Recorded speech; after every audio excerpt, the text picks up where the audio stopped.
Thank you guys again so much for having me. Who am I?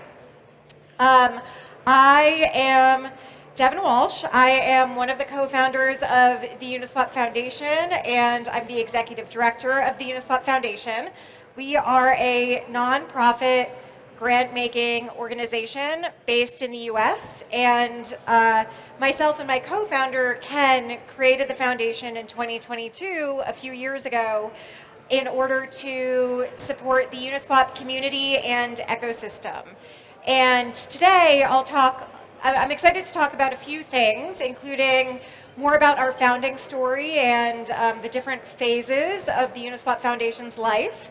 But just a bit more about the foundation. We are a team of about 20 folks, many of which are in Buenos Aires supporting builders. And we make grants to support all kinds of builders building on Uniswap, to teach them how to support DeFi, to build on top of Uniswap. We support governance as well. And we are excited about some changes that we recently introduced in governance that I just mentioned. So I'll be talking about that a bit more. So today, let's see, I think the clicker, there we go. Okay, I wasn't sure what would be most helpful for an audience of builders. And so I put together a few ideas, and I hope some of these topics will be informative for you all, since we've spent the past 3, almost 4 years really thinking a lot about ecosystem development on top of Uniswap. So the first thing I'll cover is how Uniswap Foundation has approached ecosystem development, and I think we have had a few different eras. And I think what I hope to highlight as I go through the eras are the kinds of impacts that the version of the protocol, that the things like the regulatory environment even can have on the development of an ecosystem. I also talk about the different learnings that we've taken up along the way and how that's impacted the kinds of programs and grant making that we've put together in our approach. I talk about our next era, or the next phase of ecosystem development and unification, which I talked a little bit about before I kicked off. And then, saving the best for last, I talk about the programs that we have available for builders today. So if you are a builder, stick around, and we will talk through how to build on Uniswap, how you can get an audit subsidized, things like that. First off, the different eras. So going back to early-ish, not the earliest days, but 2020, 2021, 2022 of Uniswap. I was at Uniswap Labs as chief of staff. My co-founder, Ken, had created a relatively smaller version of the foundation called the Uniswap Grants Program, which was about, I think, $1 million worth of Uni tokens at the time. It was a multi-sig with a few folks working part-time. And both of us were really passionate about supporting the broader Uniswap ecosystem and community. However, given a number of factors and conditions, one of which being a pretty difficult regulatory environment in the US, in my position at Uniswap Labs, it was difficult, or there were some barriers in place in terms of what I could do from that purview, from that standpoint, to support the broader community. And so we looked around and we saw developers were building, but they didn't have enough support. We saw some developer infrastructure, but nowhere near supported enough or developed enough. And we saw a governance process with a ton of friction and confusion, with really no one stewarding governance whatsoever. And what we learned is Uniswap is immutable, it is permissionless, like so many of the best protocols and chains in the space. However, public goods need cultivation, and protocols to grow in value for all users, they need to build their network effects, and that doesn't happen in a vacuum. It might happen, and we saw builders without the foundation existing, but to really optimize the flywheel for success and more growth, there needed to be a focused entity working with developers, working with the broader community. And so what we did is we went to governance and put forth a governance proposal requesting funds from the Uniswap Treasury. We laid out the conditions that we were seeing in the broader ecosystem, and we put out a pitch saying, hey, we want to resolve this problem. We want to put together a team to really focus on helping builders and helping the governance process. Now, looking to 2022, 2023, what did we do in this first era, this first phase of the foundation? Well, if you look at the kinds of grants we were making, it was many small grants. So I have some stats here. There were about 100 grantees, average grant size between in the tens of thousands of dollar range, and helping on the order of magnitude of hundreds of developers. And what we learned is many of these early grants showed promise, and there are a few grants from that batch who have really turned into success cases. Oku, founded by GFX Labs, being one of those, which has really turned into an awesome business built on top of the protocol. However, we weren't seeing the kind of impact that we really wanted to see. We weren't seeing the scale of impact. Hundreds of developers was good, but we wanted to help so many more people on board onto the protocol. The grants we also saw weren't designed for longevity. Developers would come, do the grant, but then there's a lot of grants programs out there. So folks would come, build on Uniswap, contribute, but then go elsewhere. And that wasn't really the kind of impact that we wanted to make. And so what we did around the end of 2023, going into 2024, is we sought out the best grants programs and foundations in and outside of crypto. And we really looked for those which had built out programs that, that had a long impact over a long period of time. And we tried to adopt some of the best practices that they had put in place. Outside of developers, we had also, faced a lot of obstacles as it related to some key governance proposals and governance votes, particularly related to the fee switch, some of the things that we put forward in our most recent unification proposal. And so we really, spent time diligencing approach to help clarify governance. So what did we do next? We made big changes to our grants program. And the last slide, first year was a lot of small grants.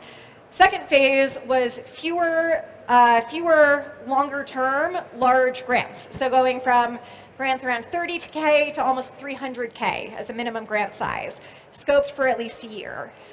We built stronger relationships with grantees and began to see larger impact. So if you look at some of the programs that we launched and then began to iterate upon, these programs are still alive today and are continuing to go. These are churning out thousands of developers who leave the program really well versed on how to build for DeFi, on how to build on Uniswap.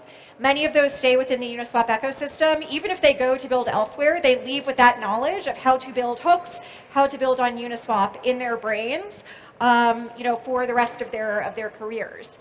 That being said, over the past 6-7 months, we looked around and we have large ambitions for the kinds of impact that we want to have. And while our grants program had evolved, it felt like we hit a ceiling in terms of what we were able to accomplish with the team that we had.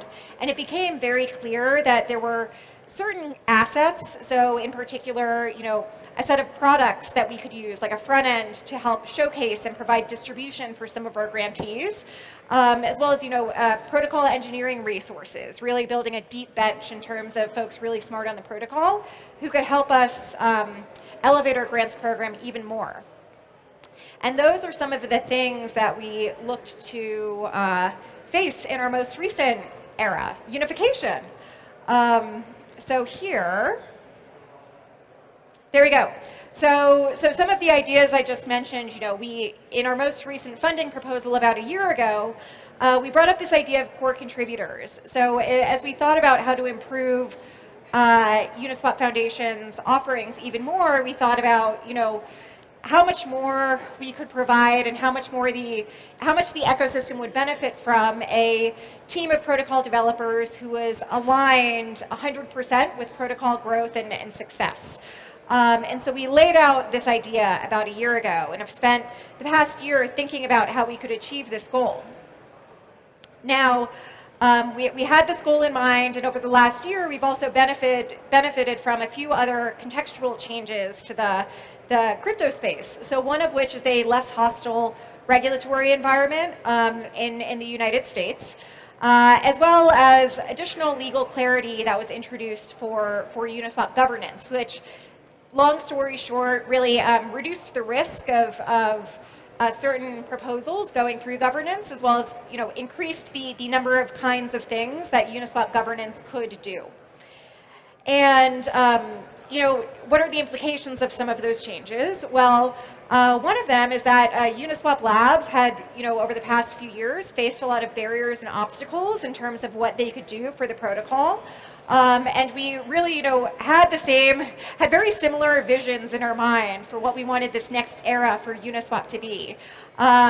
For there to, one, have protocol fees be on at long last, but also to have aligned contributor teams with pooled resources focused on ecosystem growth, as well as building out the technological roadmap for the protocol at large, focused on protocol growth.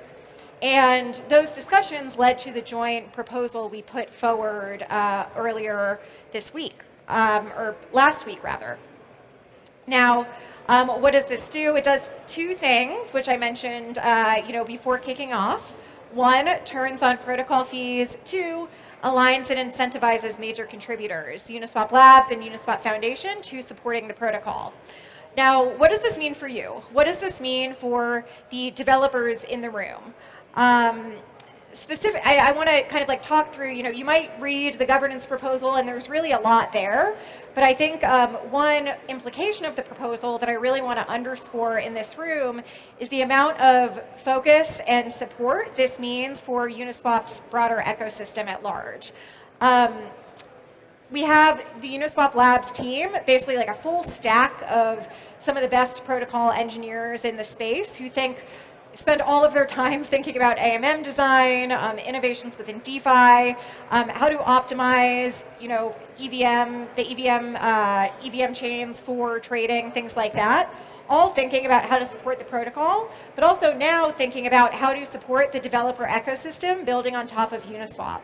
Some of the ways we might see this the ways I see this materializing are kind of in two buckets.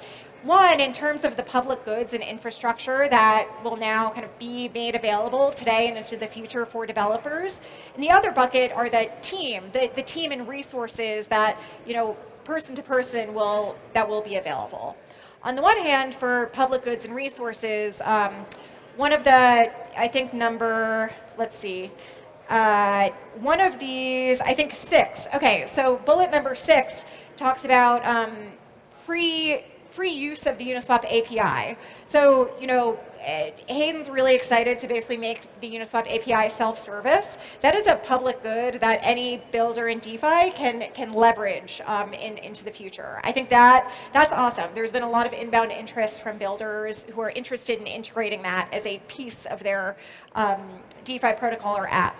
Another example I'll call out is aggregator hooks, which is also nestled in 4. So, bullet number 4 here, what is an aggregator hook? An aggregator hook is basically a hook on V4 which wraps another protocol like Curve, like Balancer, etc., like one of those. And there are a few benefits that we get out of the ability to wrap other protocols as a V4 hook. But what builders can take from that are, some of you who maybe have integrated DEXs know that it can take a lot of time and energy, and it can be a headache to integrate a DEX into your protocol infrastructure, whatever you're integrating it into.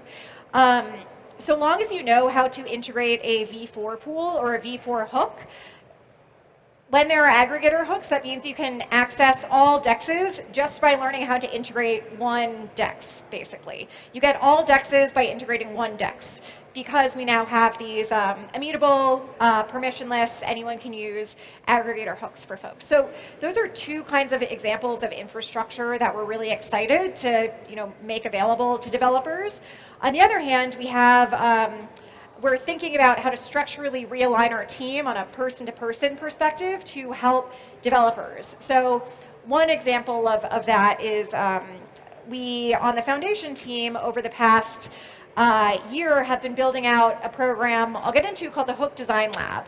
And as part of the Hook Design Lab, we have a growth team, and we have a small set of protocol engineers that work with some really top caliber DeFi teams. So Uniswap was one, Solo Labs, Bunny, which unfortunately suffered a hack recently, but until the hack, we had worked really closely with the team. I still think very highly of their team, even with that. And we worked really closely with them, kind of end to end, from design through development, through audit subsidies, go-to-market, incentive campaigns, working really closely with these teams, leveraging our resources, our networks, our research, our R&D, while leveraging some of the subject matter expertise and unique capabilities of the teams we were working with to basically help them launch on Uniswap and succeed themselves. Them succeeding is good for us, and we're happy to help these teams succeed. And post this kind of unification, we will have a deeper bench of some of the best talent in the DeFi space joining that team and working with some of these blue chip DeFi teams that we're excited to continue to work with. We're also thinking about how to evolve and expand this over time to support more teams out there up the pipeline, so in earlier stages of development. And so I'm really excited to see some of these programs evolve over time, post-unification. Now, last part, programs and tools that you can use today. Save the best for last. So I wanted to talk through some of the programs that we have today so you can get a feel for what kinds of things the foundation offers for builders at all levels, at all stages in the developer journey. One of the things that we have worked on is, I just mentioned, the Hook Design Lab. So this is really for folks who are furthest along in their journey. You see, Kyber, Euler, teams which have been around for a long time, which are pretty well established and kind of have some version of product market fit, and are looking to potentially launch a hook, launch on Uniswap.